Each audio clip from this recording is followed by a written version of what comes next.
Hey there guys, test, Francis and it. Welcome to my channel and the program.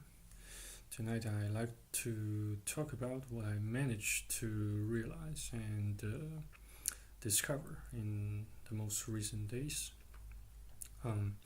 through my work, through my project, and throughout the dealings, throughout the conversations and the recruitment activities I have had with my potential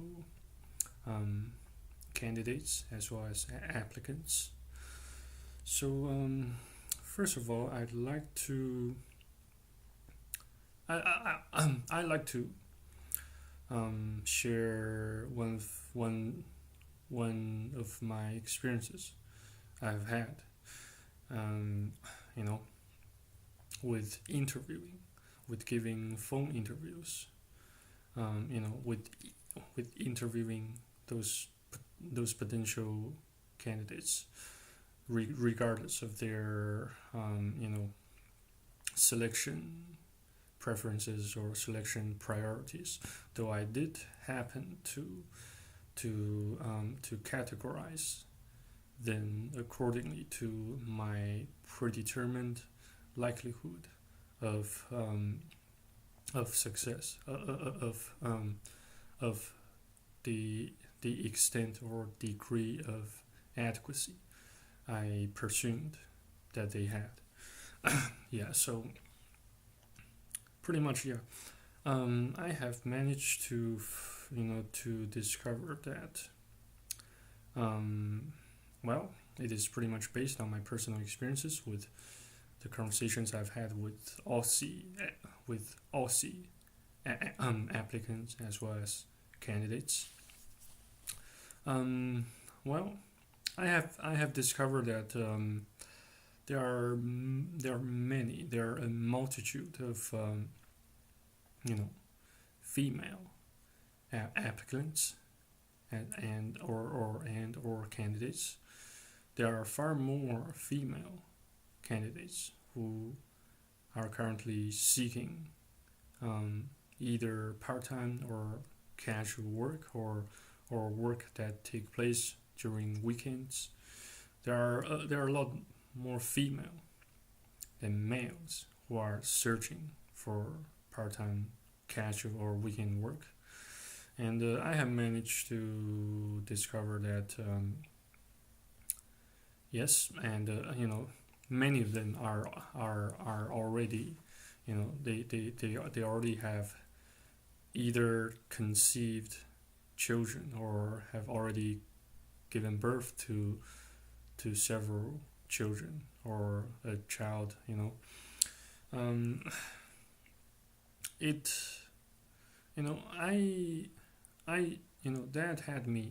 that got me into thinking of the underlying motives and the reasons behind such phenomena. Perhaps yes. It appears to me that it appears to me that perhaps women in the Western world, they do enjoy an unfair advantage, and overwhelmingly unfair advantage over men, in terms of the amount of government allowances and welfare and the amount of attention and care they receive from the society, from the general public overall.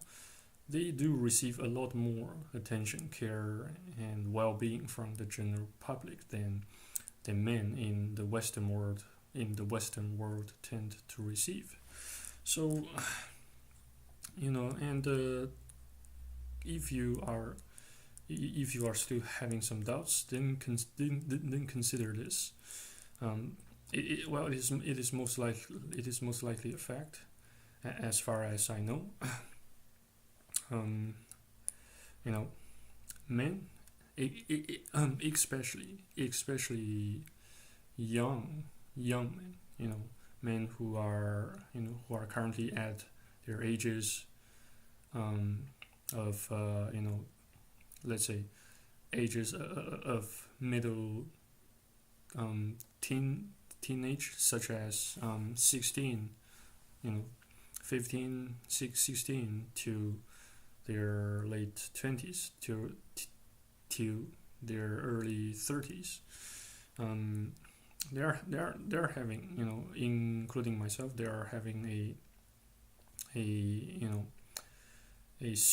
strikingly and considerably higher tendency and higher likelihood of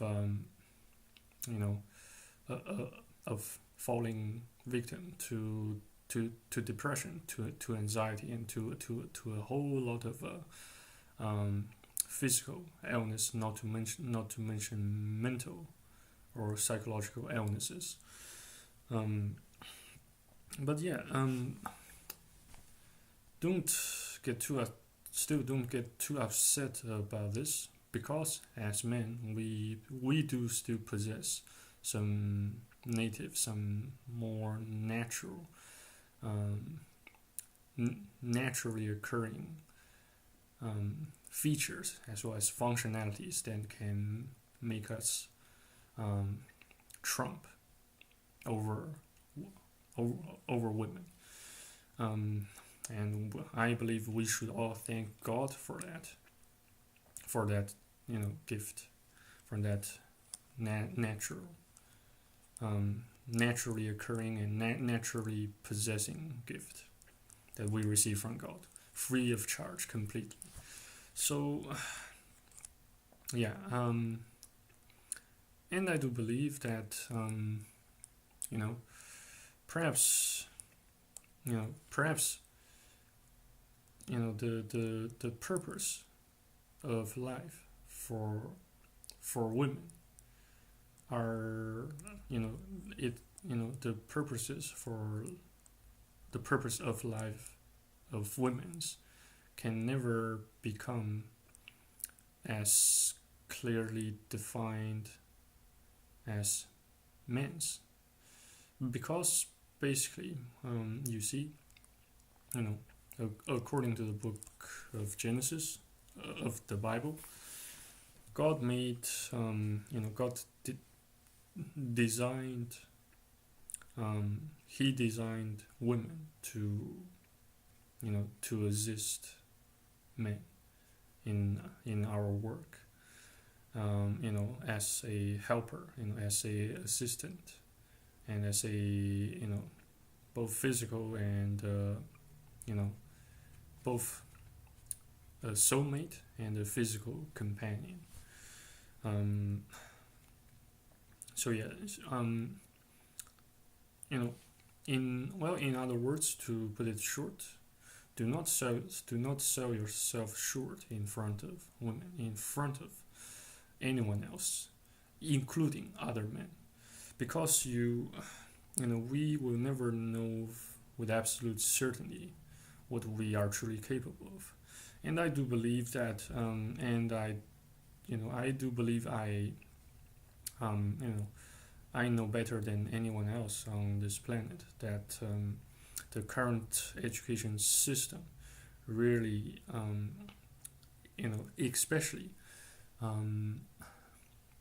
especially universities, especially colleges, perhaps excluding a handful of vocational training facilities or institutions, but most of them, I do believe most of the the universities, colleges, pretty much throughout the entire world, they do not emphasize, they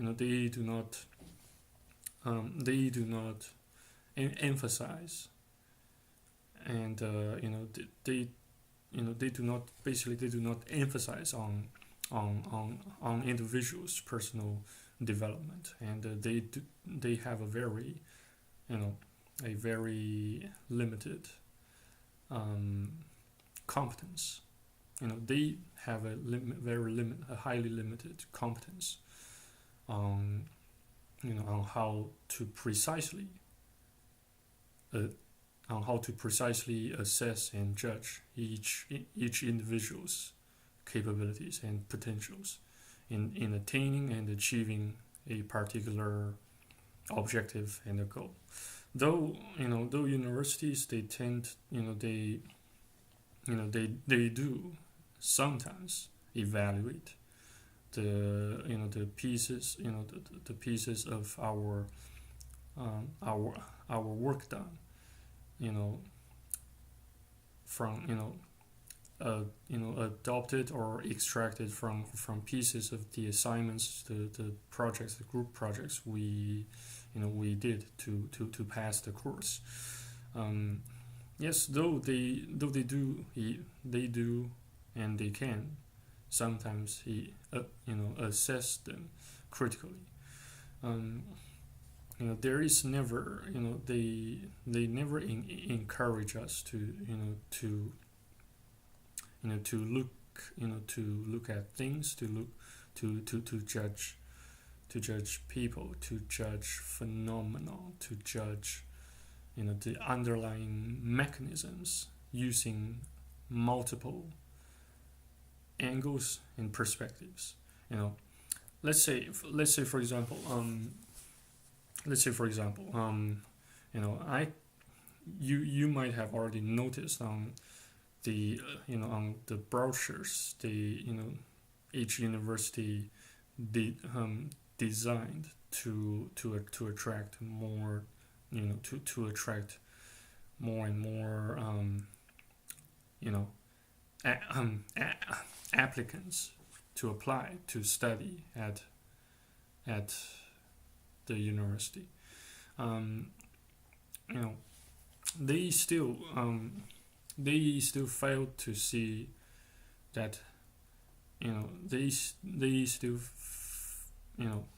fail to see, and they overlooked a simple matter of fact that in order to have yourself grown as a fully competent human individual with the capability to make qualified and reasonable judgment on everything, on pretty much everything and everyone that you need to know, and need to get well acquainted with. You need to have, at least you need to know what others who came from different backgrounds and different realms of work, different realms or areas of industries. You need to know what those other people who came from different realms or different disciplines of industries are doing. Not exactly, but at least vaguely. You need to at least have a bit of idea on those on what others are doing. And it always appears to me that at least 90% of the universities and colleges, training institutions, they focus they focus on the technicality, and they focus on the specializations itself way too much and way too way too pervasively and obsessively, that they failed to pay attention to to what truly matters, and to you know, to what truly matters, and to the needs of their students themselves. You know, so you see, basically, why we chose to go to unis, to go to colleges, is because our parents, or this, the world, has made us, has indoctrinated us with the mindset that in order to become successful in your lives, in order to succeed in whatever you chose to do, you need to have a qualification from higher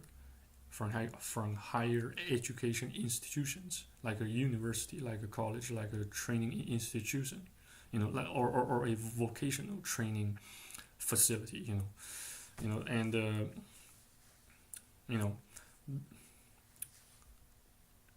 let's say this type of indoctrination, or the atmosphere, the preferences, or the misconception of the general public, has rendered us unable, and not just unable, but numb and insensitive to recognize what truly matters to us and what we truly need, just in order to make ends meet, just in order to learn how to cope with all those nasty shit that tend to occur during our lives, including but are not limited to, to divorce, to relationship problems, to mental health issues, to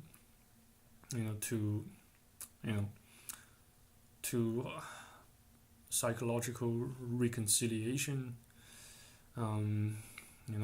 to how to cope with failures, and how to deal with different categories, different types of people, and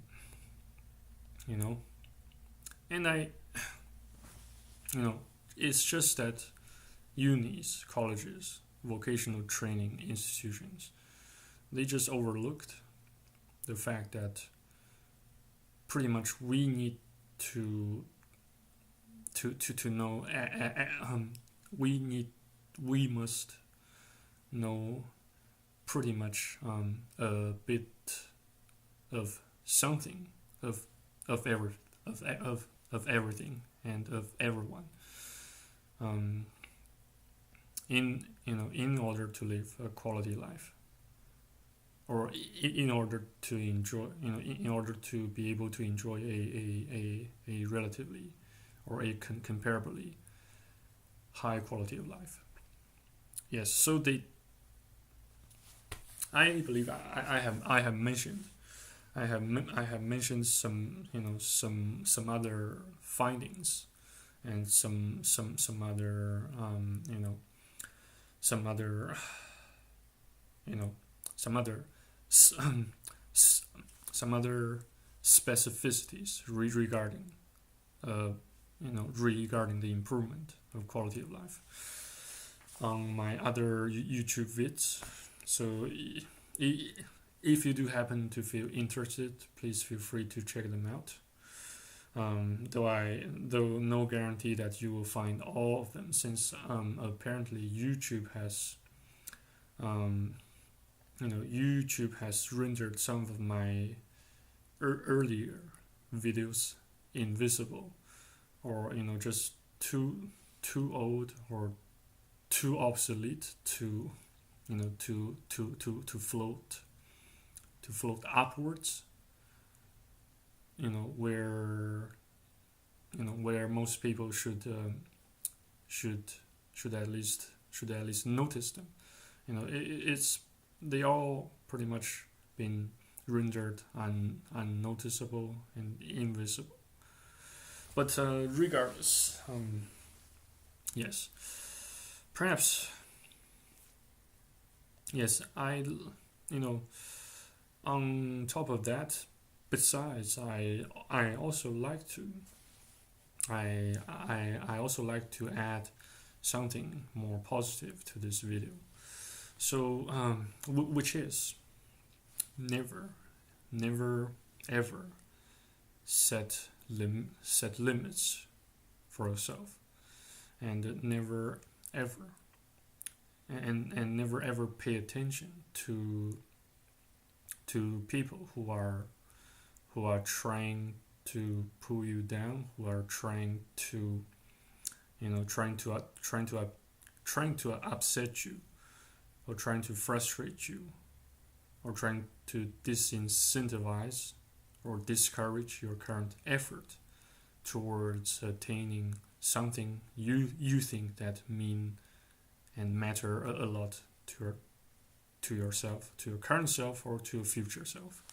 So just pay no attention to them, and try to both focus and broaden, or diversify your current effort and dedication. Um, you know, to to elaborate and to specify my points here further. In order to achieve an improved level of quality of life, you need to know what matters to you and what doesn't matter to you. You need to put away. You need to let go of things that don't really matter to you, and learn how to seek, and learn how to identify, and learn how to distinguish. Learn how to distinguish what's important from what's not important. Yes, and I do believe, one of the reasons that I failed my uni degree, my my project to migrate and to get settled in Australia permanently, was that I failed to see what mattered and what didn't matter to me. So yeah, and what else? Yes, never hesitate to never hesitate to have a oral, to have a vocal conversation with people, even if people you don't, whom you don't know very well. Just bottle up your fears and disbelief. Learn to render yourself somewhat shameless. Learn to render yourself somewhat somewhat impervious to what others think of you. Yeah. So yes, just in other words, do not let others define, and just do not let others define you. You have to, you just have to let God define you. You have to discover what what God has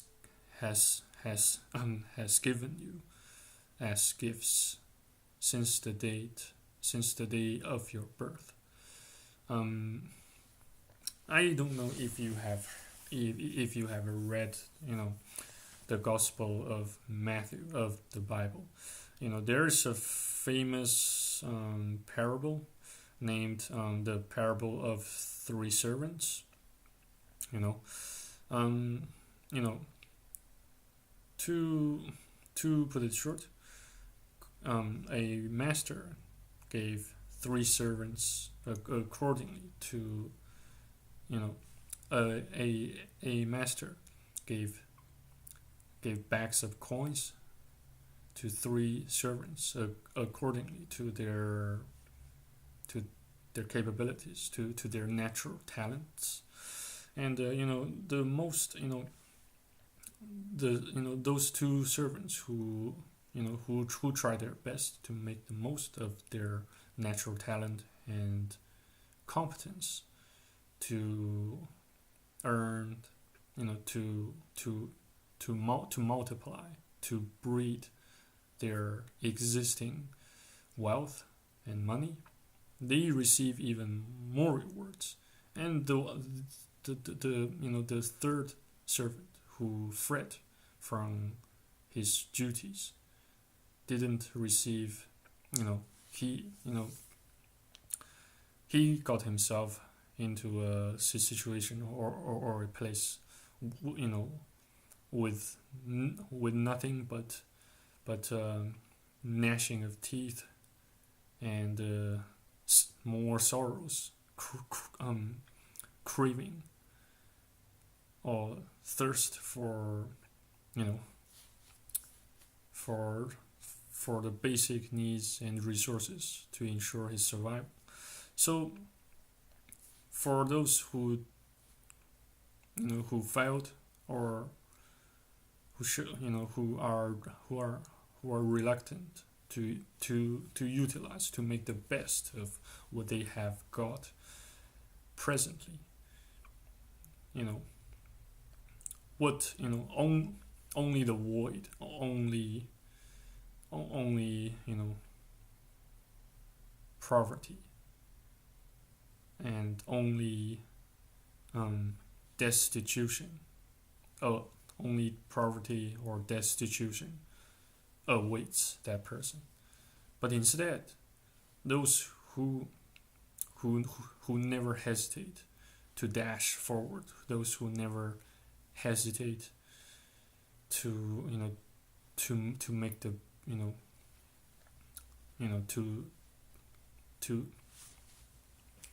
to utilize their natural talent, their competence to their fullest reach or extent. God will never fail people like that. So just keep that in mind. Perhaps you also noticed some recent upgrades and changes on me.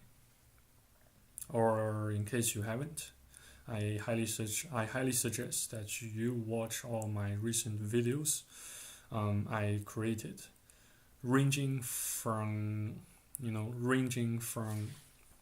let's say from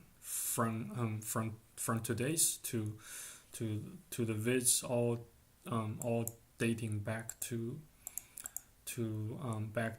early